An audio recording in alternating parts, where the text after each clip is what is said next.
Nous étions 10 dans une voiture, nous devions aller à l'installation d'un de nos confrères prêtres. Et c'est sur le parcours que nous avons été interceptés par un gang d'une vingtaine de personnes bien armées et qui nous ont fait rentrer dans un chemin de terre, 7 ou 8 voitures, les unes derrière les autres.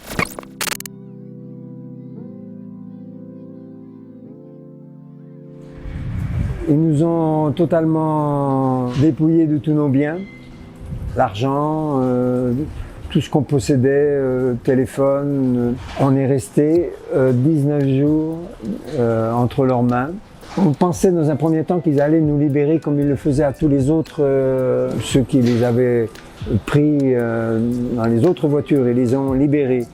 Quant à nous, quand ils ont vu qu'il y avait 2 étrangers, 2 autochtones, et puis que nous étions un groupe, c'est là qu'ils se sont dit il y a quelque chose à en tirer. Alors on s'est dit dans un premier temps, essayons de vivre entre nous d'une manière positive. On a essayé de vivre une grande solidarité entre nous, quel que soit ce que l'un ou l'autre pouvait manquer, on essayait de l'aider à s'en procurer. Et puis d'être bienveillants les uns envers les autres, de ne pas être hostile, de ne pas avoir une parole désobligeante. Ça c'est une chose. Seconde chose, on a pris le temps de prier ensemble. Le bréviaire, de temps en temps on le faisait, mais de mémoire, parce qu'on n'avait pas de livre dans nos mains. Une d'entre nous avait la Bible. On a lu tous les psaumes ensemble.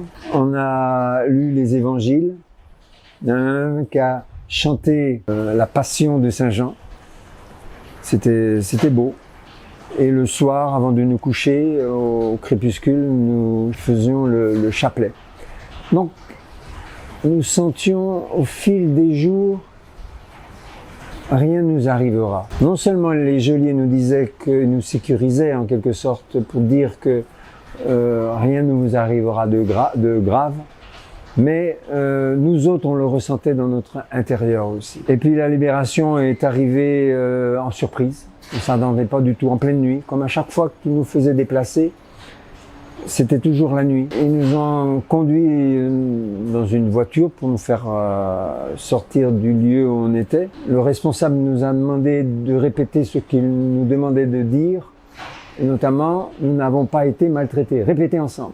On était obligés de répéter ce qu'il nous disait. Et il nous enregistrait en cas où on disait autre chose. Et c'est là, au moment où on allait se séparer d'eux, un des chefs nous fait une accolade et il nous demande de prier pour eux. Tout surpris. Et ce quoi je lui dis, c'est pas depuis aujourd'hui qu'on va commencer à prier, c'est depuis le début. Chaque fois qu'on priait, on priait autant pour vous que pour d'autres qui souffrent. C'est l'attitude de Jésus par rapport à ses agresseurs. Par rapport à celui qui veut faire violence, c'est comment se comporter pour ne pas rentrer dans cette provocation de violence que l'autre te conduit, te mène. C'est de chercher à vivre non seulement cette paix, mais aussi cette réconciliation. Je l'ai dit aux Haïtiens, avant que nous soyons libérés, on a demandé dans nos prières de pardonner nos agresseurs. C'est de vivre ce dépouillement total de tout bien, en quelque sorte, de bien matériel. Et de voir ce qui est l'essentiel dans notre vie.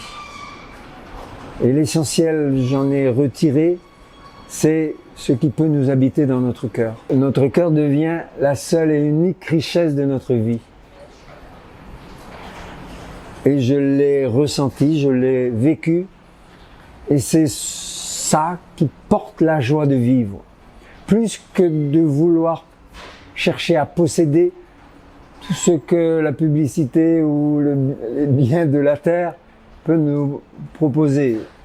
Ça aide, c'est vrai, mais c'est pas ça qui est le tout. Le tout, c'est d'être aimé, de se sentir aimé, de pouvoir aimer comme on ressent l'amour que l'on reçoit, aimer, et ça devient une force qui permet de combattre toute difficulté ou toute contrainte, gêne dans la vie.